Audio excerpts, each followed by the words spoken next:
Welcome to Stone Creek. We'll start with the opening verse, which is in the chat.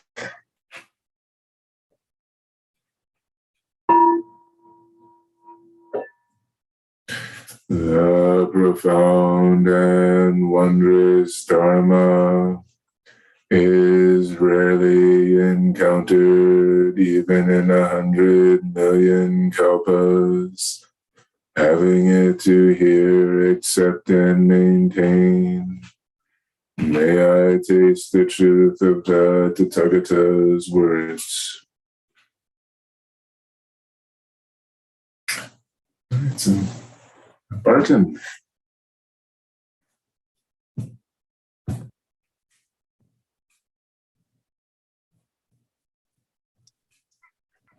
There we go. Let's all unmute before we begin this talk and just greet each other and arrive here, and so that we feel more like we're one group instead of just a collection of rectangles on the screen. Hi, Barton. Hi. Hey, Barton. Hi. Hey, everybody. Oh. Hi. Good to see you. Hi, Barton. Everyone. Happy sunshine. Hi, Barton. Okay.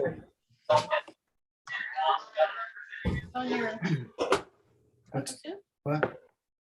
Well, we're living today in the aftermath of the death of Thich Nhat Hanh a couple of years ago.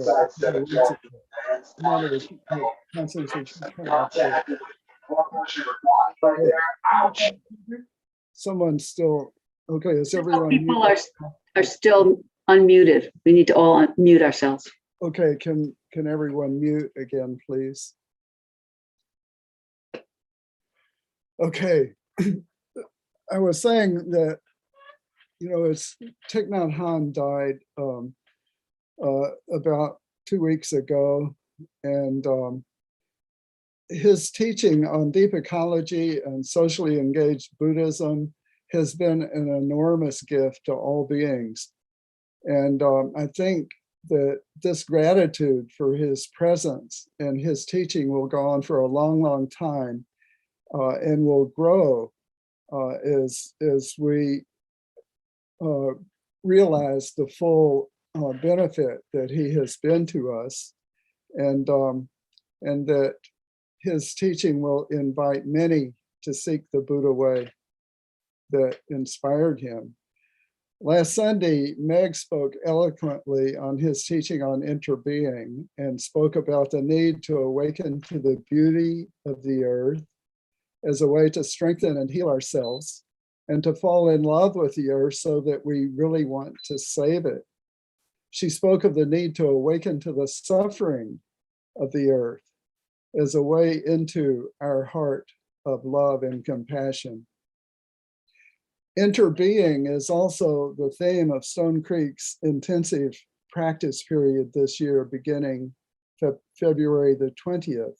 If anyone would like to find out more about that, go to the Stone Creek website and talk to some of the people that are listed there as contacts.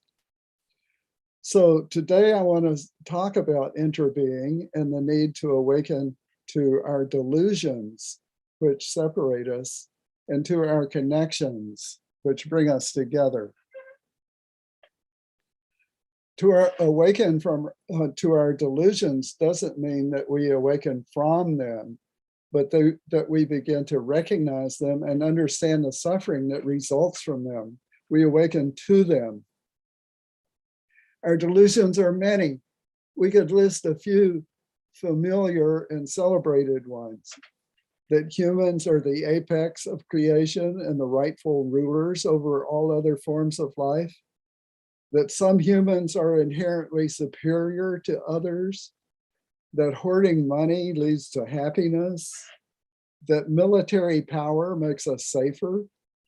So each of us could make up our own list.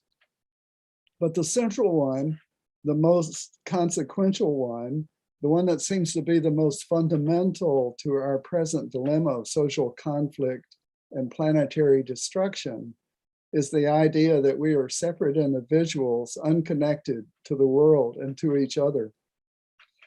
Thich Nhat Hanh said, "The observation that we enter are, while true and poetic, is not really the most important element of interbeing. The important part is the realization that there is no independent self, that the separation of self, of me, of mine, is an illusion. Awareness that I am made of non-I elements. And that leads to the understanding of non-self. And it's the realization of non-self that brings an end to suffering. So who am I in this moment? And what is my responsibility? This moment is not a rehearsal. It's the real deal. I'm stuck with it. There is no off-ramp from the universe. There's no place called away that I can throw the unwelcome results of my actions. There is only here. The preferences and aversions that continually reinforce my illusion of separateness don't belong to anyone else but myself. They will eventually and surely subside, and I will eventually and surely rest in peace. Who knows when? Meanwhile, I have to take full responsibility for them, including the suffering they generate for myself and others.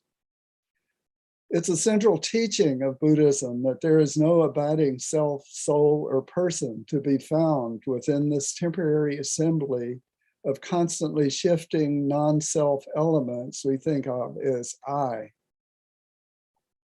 Those non-self elements include this physical form, sensations, intentions, emotions, and awareness. The feeling of being a substantially separate self, soul, or person is supported by our frustration at not being able to make things be just the way we want them to be. We chant some version of this teaching of non-self in almost all our liturgy. The great bodhisattva of compassion, Avalokiteshvara, while practicing deep, perfect wisdom, clearly saw that this feeling of selfhood was unsupportable in reality and understood how that meant transcending suffering. Yet the feeling of separateness is so persistent, so habitual, that it becomes the anchor of our everyday emotional landscape. It figures into almost all our activities and choices. 1,000 times a day, we ask ourselves silently, how will this or that affect me or the people that I love? Suffering often follows. Sometimes we refer to that feeling of selfness as the ego and struggle against it as a barrier to spiritual progress. We try to ignore or subdue it, but this only further personifies it, and suffering often follows. Some people say we make up gods in our own image. Maybe so. Or maybe our gods make us see ourselves as being like them. Either way, our current most popular model of God seems to be like a solitary and dominant authoritarian figure, a father especially, a super powerful super ego who can tend to our preferences and aversions that we can't possibly. What could possibly go wrong? Well, a lot. And yet the person that we think we are is still part of what has brought us here today, to this cushion, to this assembly, and to this Buddha way. So the separateness and the unity, the many and the one. I want to talk about both of them, that sense of separation from, but also of connection to the world and to each other. It may be that all human emotion can be seen as coming from either love or fear, or to some combination of the two. Of course, Human feelings are way too complicated to be reduced like that, and everything is a mixture. But this love or fear idea may be helpful in thinking about the question. The separation connection state is described sometimes by the metaphor of a drop of water falling as an individual unique unit with measurable volume, weight, and dimensions and trajectory, and then losing all individual identity as it hits the pool at the bottom of the waterfall or falls into the ocean and quickly merges with all waters.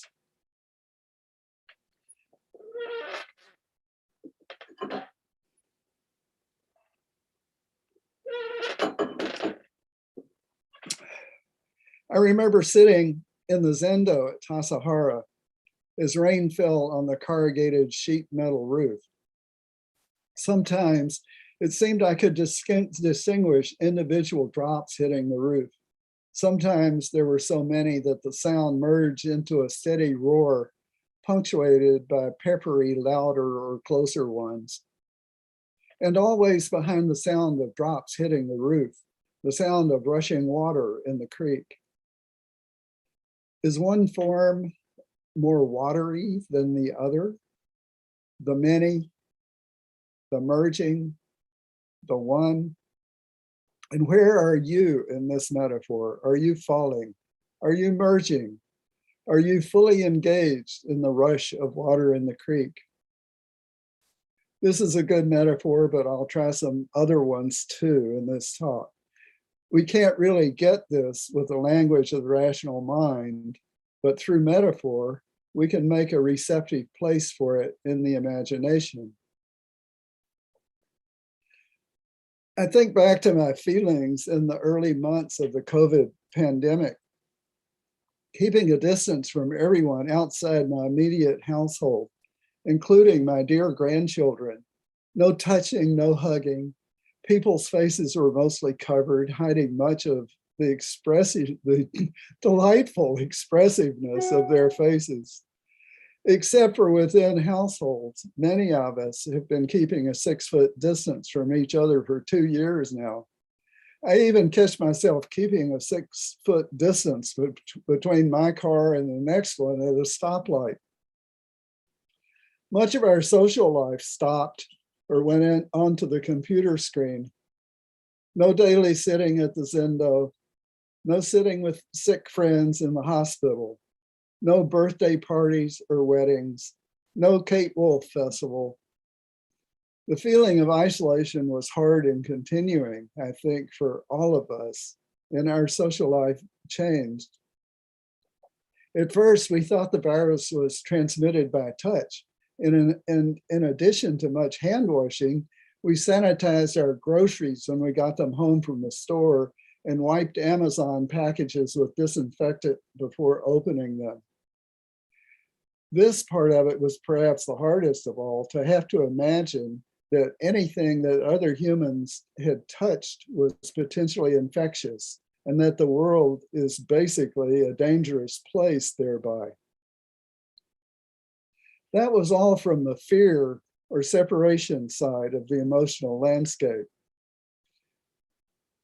There's something inherent in the illusion of separateness and our awareness of change and mortality that produces existential fear.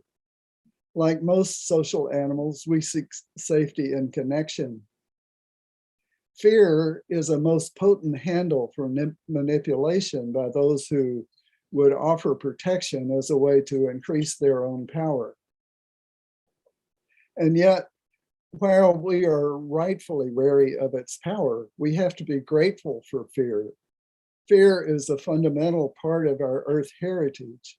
It's a basic part of the blossoming of life's creativity, resulting in the beauty, diversity, and abundance of Earth's ecosystems. May we awaken to fear, that it may keep us awake and alert to danger. May we awaken to fear so that we remember to come always from love and compassion. On the love side, of the emotional landscape, my wife, Constance, and I realize even more how much we love the connection between us, spending time together without all the running around that we were used to. We love the more spacious schedule and more time in the garden and in the woods. We love the quiet and reduced motor traffic of the early days of the pandemic. We love the feeling then that we were facing a common danger together with everyone else, and that the wearing of masks and keeping a distance was a sign of social solidarity. I will still hope for that, though the feeling of all being in this together didn't last long and was soon replaced by suspicion, fear, and distrust. Whoever you are, no matter how fearful, lonely, isolated, exiled, abandoned, or out of place you may feel at times, right now, here, this morning, you're being held closely in the most intimate and thorough embrace of the universe. You could call it interbeing. Of course, it's presumptuous to question or deny someone else's feeling, but despite everything, the reality is that we are totally connected by space and time. Astronomers and cosmologists estimate that something like 14 billion years ago, the entire universe was contained within one point, everything. 14 billion is approximately the number of grains of sand on the river Ganges, which was a standard unit of measurement in Sakyamuni's day. Within that one point, before the big whoosh of expansion, there was no space. There was also no time, making the whole idea of before and after, or near and far, questionable. For me, it's easier to think of this creation story as another metaphor, poetic, but elusive to the literal mind. Yet I appreciate that it is founded in actual observation of the expanding universe, all in one point. That's us too. You can't get much more intimate than that. And I think there's a part of us that remembers that intimacy with some nostalgia, as exhilarating as our subsequent adventures may have been. Try to remember that time. And as the universe continues to expand and the vastness of it feels overwhelming, we and all its elements continue to be connected by the space between us as well as by time.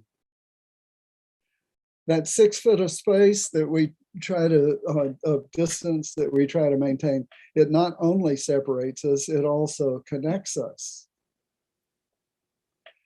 When looking at a figurative painting or photograph, our mental habit is usually to give most of the significance to the figures in the image rather than the space between them. Yet both figure and ground are just paint, all on one surface, all within one frame. The artist may have worked just as intently painting the background between them as the figures themselves.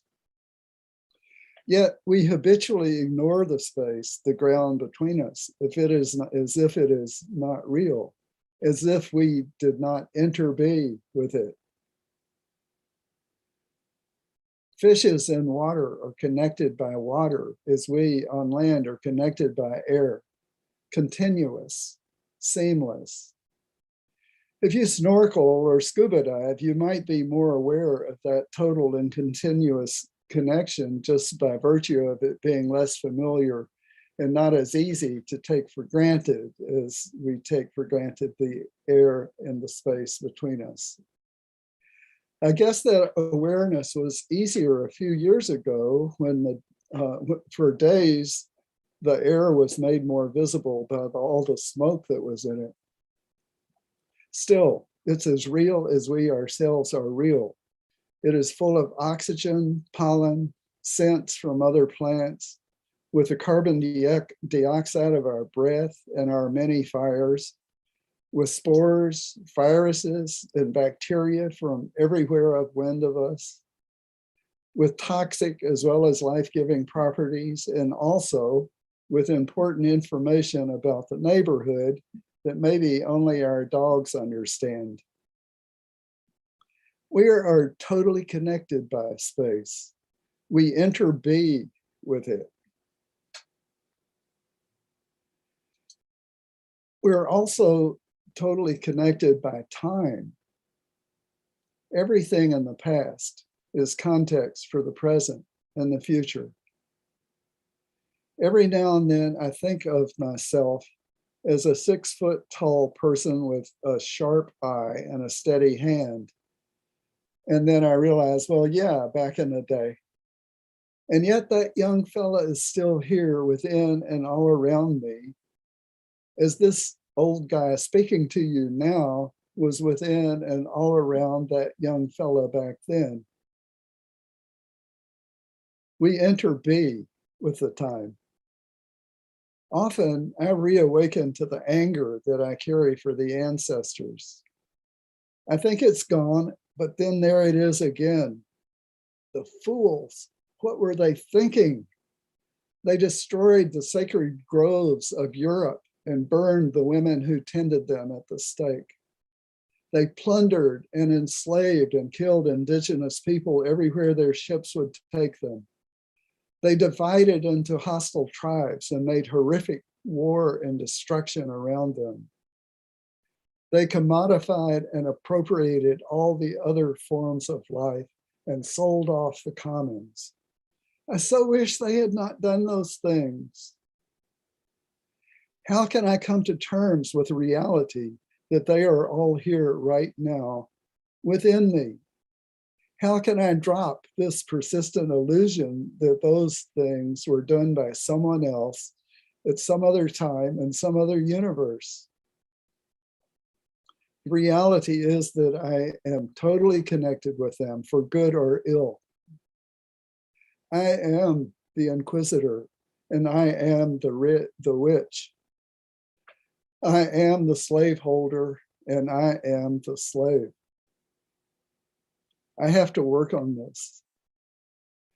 As Thich Nhat Hanh said in his famous poem, Call Me by My True Names, and you'll hear this poem again and again in these months to come as we kind of get our minds around the legacy of Thich Nhat Hanh. Every second I'm still arriving. The rhythm of my heart is the birth and death of all that is alive. And we are learning more and more that it may all be alive. I am the child in Uganda, all skin and bones, my legs as thin as bamboo sticks.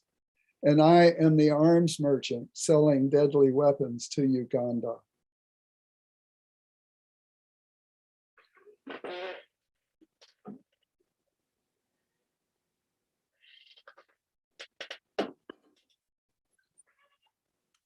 Forgiving our parents is a life project for everyone. Easy for some, never resolved for others. It's true that each of us is a continuation of our mother. Our mother continues to live in us. And so whenever we are angry at our mother or father, we are also angry at ourselves. Hard to accept, but I believe it's the truth. That anger and righteousness reinforces the illusion of separation from them and magnifies the suffering that results. To carry this anger toward the ancestors is to imagine that I am not part of this universe, this time and space. The very definition of the illusion of person's self. Could anything be more futile than to wish for a better past? I can only hope to wake up to the past and not carry forward the behaviors that clearly lead to more suffering. One helpful practice in that regard is to acknowledge the value of negative lessons and to express gratitude to those we learned them from. Thank you, Mother, for showing me the pain that results from belittling a child with emotional disdain. I vow to always treat my child with respect and kindness. Or maybe, thank you, Father, for what I learned from you about the destructive effects of alcoholism, painful as it was. I vow to always be steady and present for my family. This planet Earth is an incredible network of physical and biological interconnection.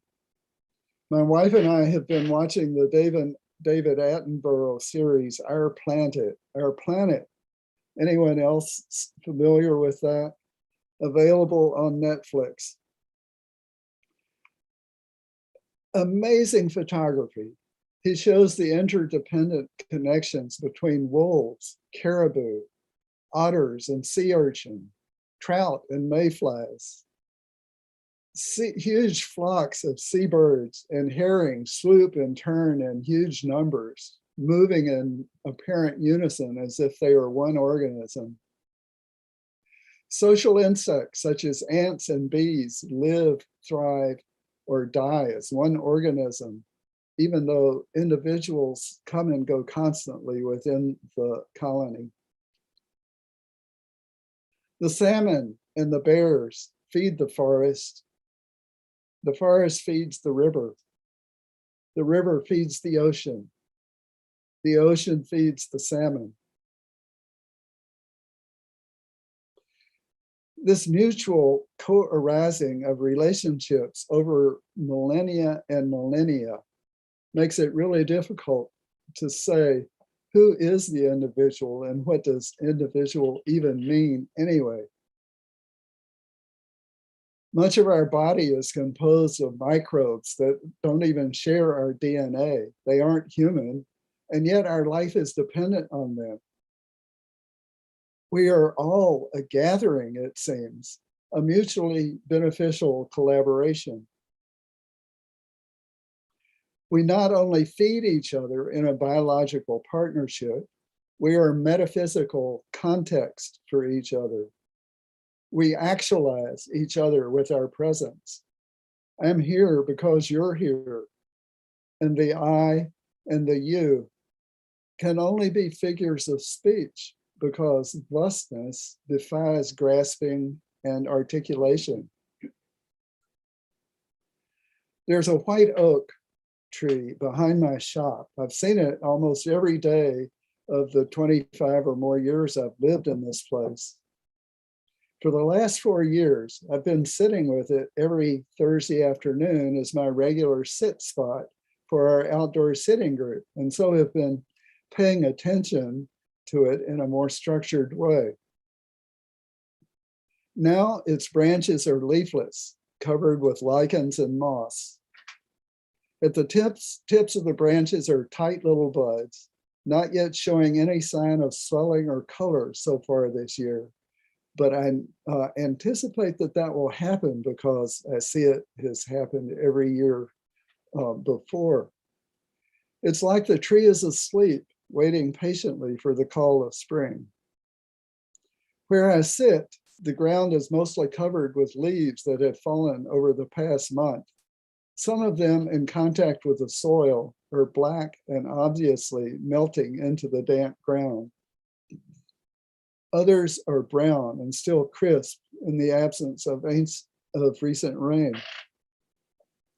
I understand that these leaves, this brown carpet beneath the oak tree, is becoming over the year digested by the microbes in the soil and producing more nutrient and substance for the oak tree and all the life around it, including me.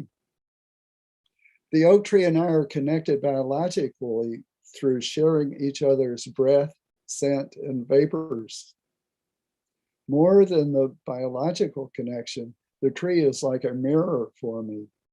I look into the tree and see that we are both expressions of all the interactions and processes of our embedded body-mind with all the other processes of this ever-flowing universe. That process could be called the intelligence of ecosystems, the fundamental way of nature, selfless collaboration for mutual benefit. Both the oak and I got here the same way. Our origin is space debris. We're formed of and by the same elements, by gravity and the customs, sometimes called laws, of material interaction. Both of us are constantly dying and being born.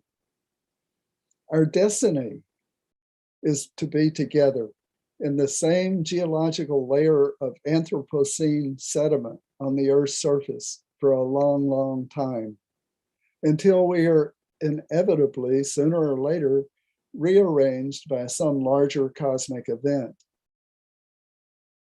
Though not as well rooted, I am embedded in this home landscape in exactly the same way as the tree. Looking into the oak tree is basically like facing a precious mirror and beholding there some reflection of the wild, interdependent ecosystem of thusness that can only be the original mind of all beings.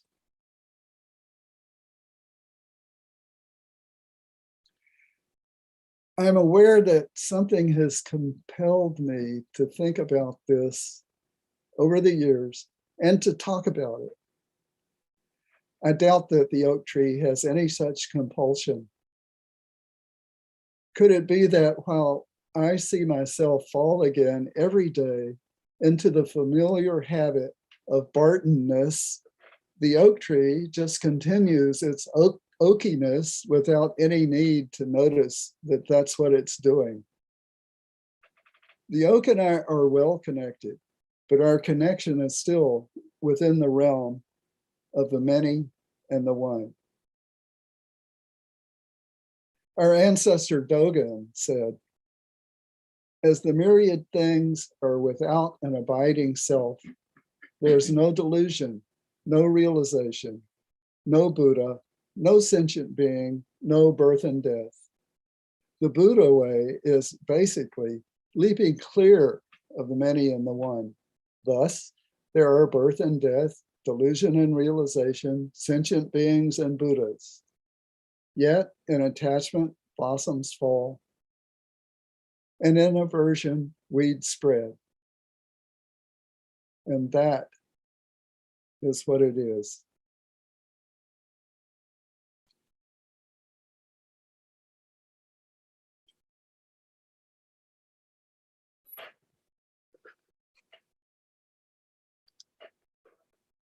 So, inviting comments and reactions and responses.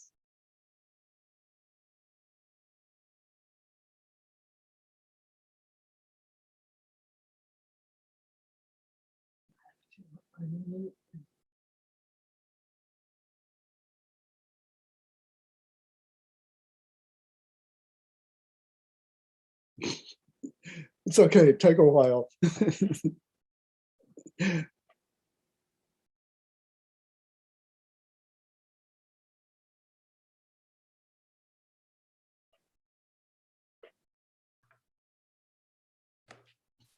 Hi, Barton. Can you hear me? Yes, I can, got it. Wonderful talk. My mind is still kind of reeling about considering the original mind of all beings and the entire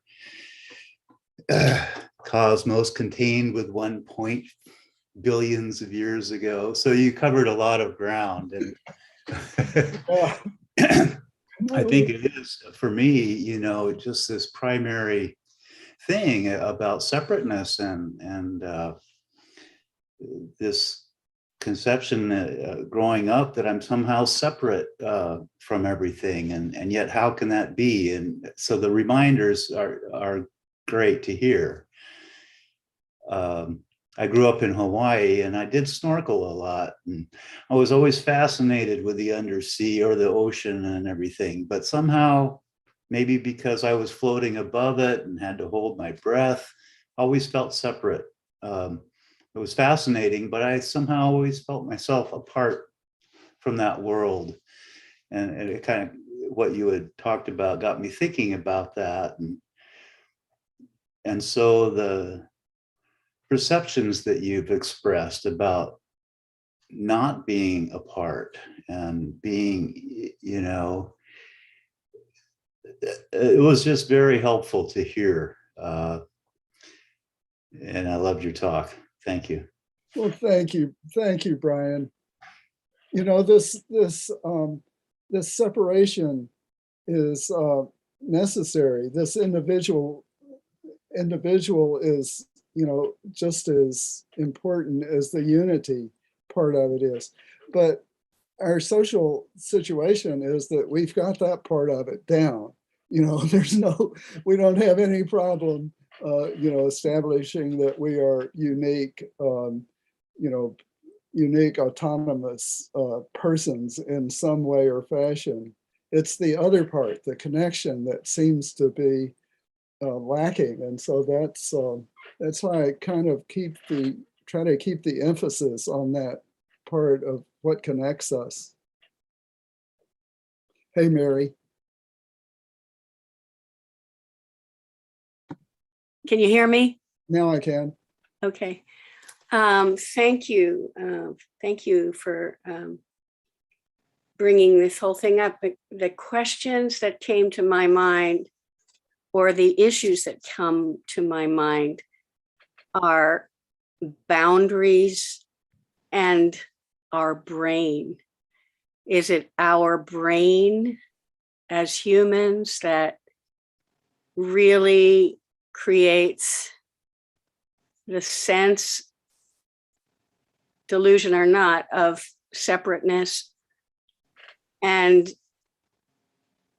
you know, even other creatures have a sense that they, well, it's hard to know, but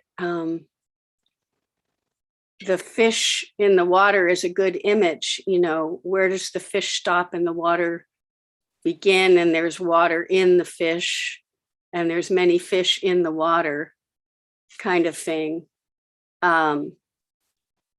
Yeah, so I'm wondering about what is a real boundary in the context of what you're saying, and the need for boundaries in terms of many activities, maybe is a good word, or many ways of the universe expressing. Yes. Yes, that's boundaries. Boundaries are good. We have to thank our unique individual self for the self-preservation that has enabled us to be here, to gather together, to encounter each other in the Buddha way together. But we have to hold both. We still have to hold on to the unity reality as well as the separateness reality. And our tendency is more to forget the unitary one. And so I emphasize that, but both of them are part of this many in the one. I know, but the molecules, say for instance, does a molecule have awareness of itself? Molecules typically continue to enact their original instructions of forming together in a certain way. And how can we know exactly how they do that, whether through awareness or maybe they have some kind of more instinctive, less aware way of doing that. Like a lot of our own responses happen just through the spinal cord, don't go to the brain at all. It's just an immediate bounce back from the spinal cord. Mm-hmm. And so, you know, we know so little about non-human awareness and our propensity to see humans as central to everything and as the apex of creation and development has hindered us from even asking the questions about who and what is aware and what is alive and not. So how does it change our behavior to recognize? How does it change us to recognize that? Well, it helps us to not put our fear in the center of our behavior, for one thing. It will, you know, it's Avalokiteshvara noticed that it's the way to transcend suffering.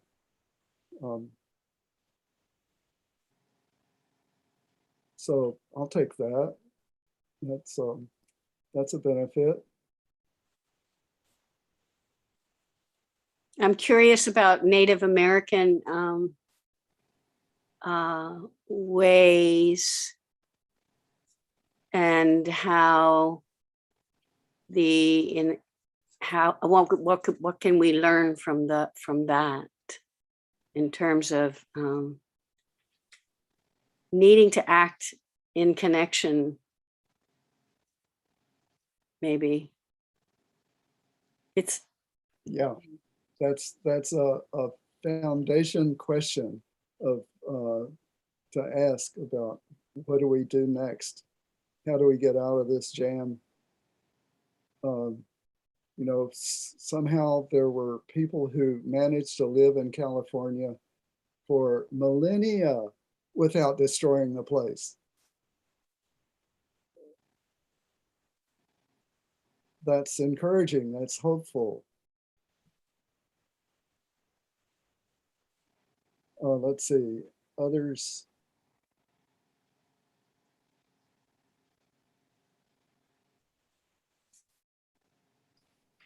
Hey, Barton. Oh, sorry. yes. Go ahead, Jude.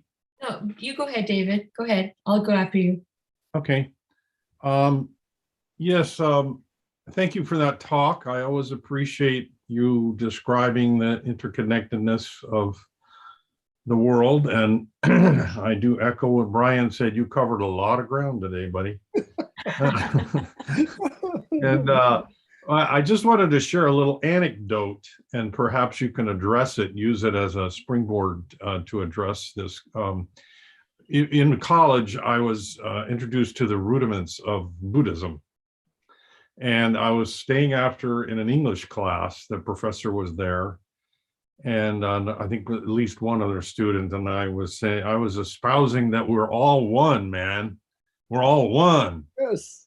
And he said, "Oh, so if that student over there eats, do you get full?" I said, "No." And I didn't know what to say. And I think I didn't have the wisdom of Thich Nhat Hanh at my fingertips at the time, and may never fully, but what I would hear him say would be that how many people were contributed to you eating, you know, or that person eating, and all of the people and all the beings and the whole system Yes. contributed to that, to you being able to have that sandwich or eat that orange, you know. And that's kind of more that's more the interbeing and inter-R thing than if I eat, you go full. But I just wondered if you could address it any further. Thanks. Thank you. Thank you. Yes. Thank you for this food. We should know how it comes to us, for sure. And we should also be happy for each other's fullness. May everyone, you know, experience the satisfaction and the fullness of the food that comes to them, even if it's, well, you know, obviously on this planet, we have been given to each other to eat. And may all be fed, may all be happy, may all be apart, away from the causes of pain and suffering.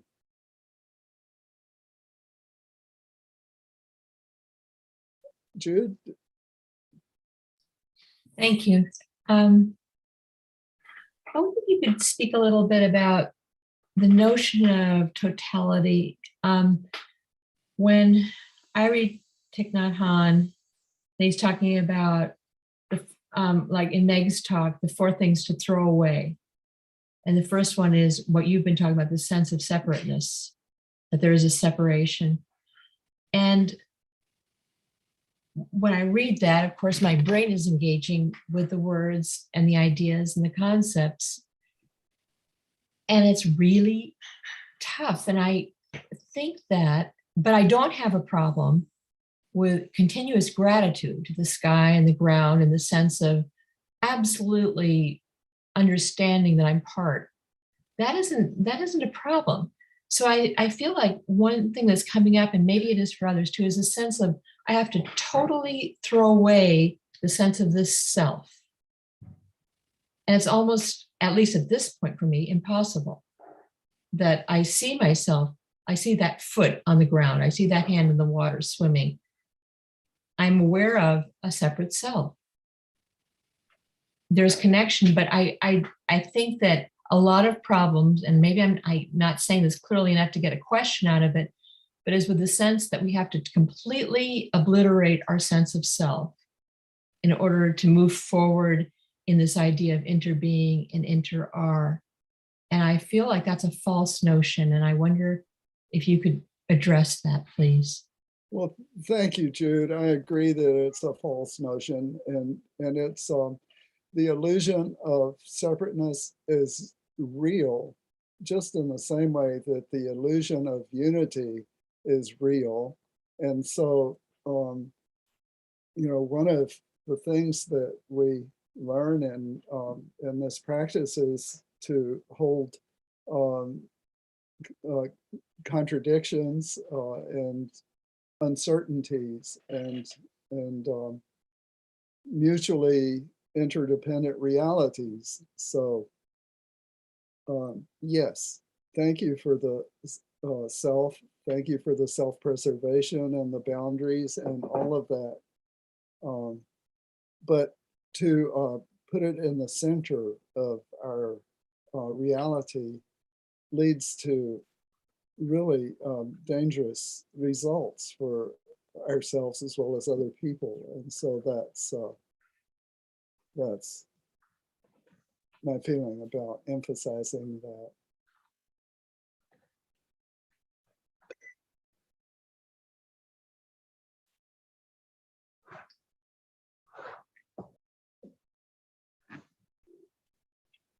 Some of my best friends are selves, and I really love them.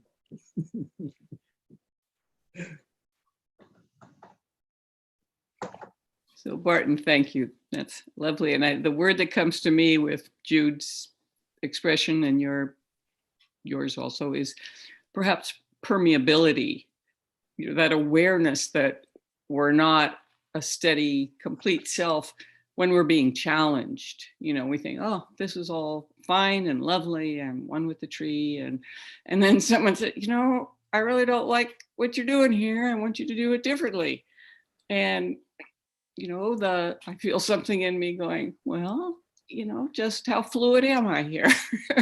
So to be aware of a non-self, to be aware of a self, to be able to work with both and not just say, this is what I'm doing. This is, you know, not to feel the immediate conflict of a challenge. It's, you know, I'm not even close, but it helps as a tool, I find that. Flexibility, permeability, awareness. Yes, very good. Yeah. Flexibility and permeability, yes, very good. You know, there are different ways to imagine the personality. And the one that seems dominant for us is this singular one that is modeled on our idea of deity, which is also single and one. But that's not necessary. There are other models of the personality that sees the person as a council of beings.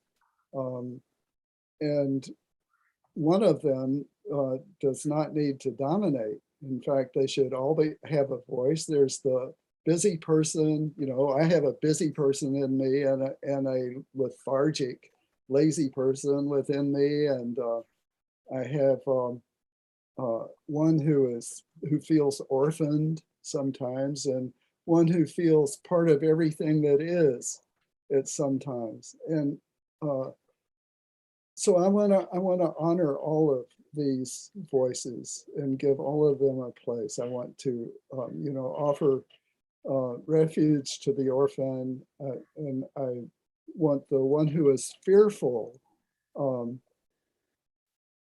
be comforted, but not allowed to, you know, take over the whole council.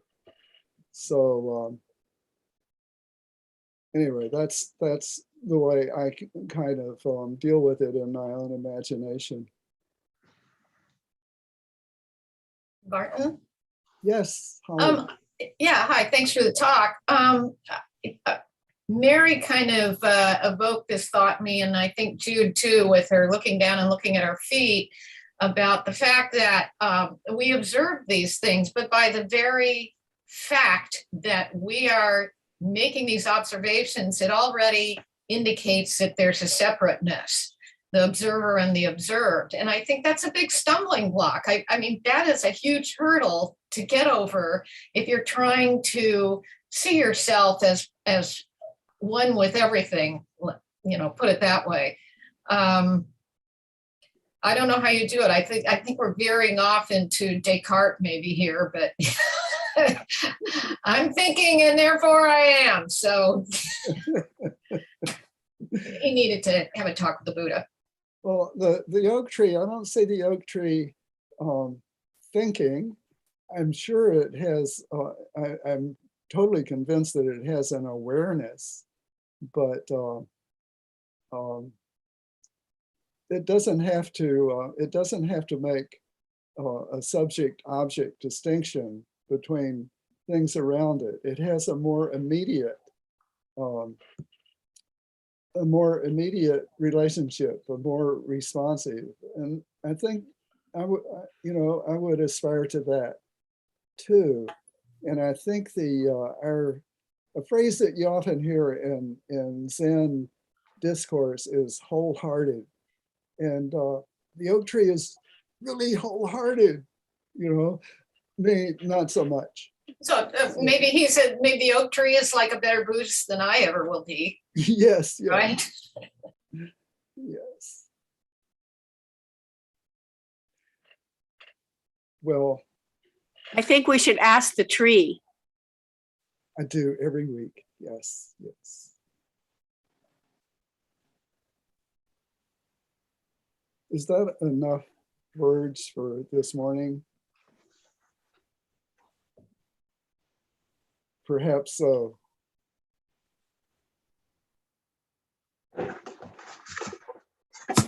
Right.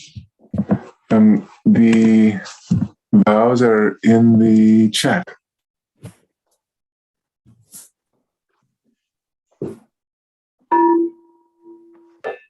For great Bodhisattva vows, beings are numberless.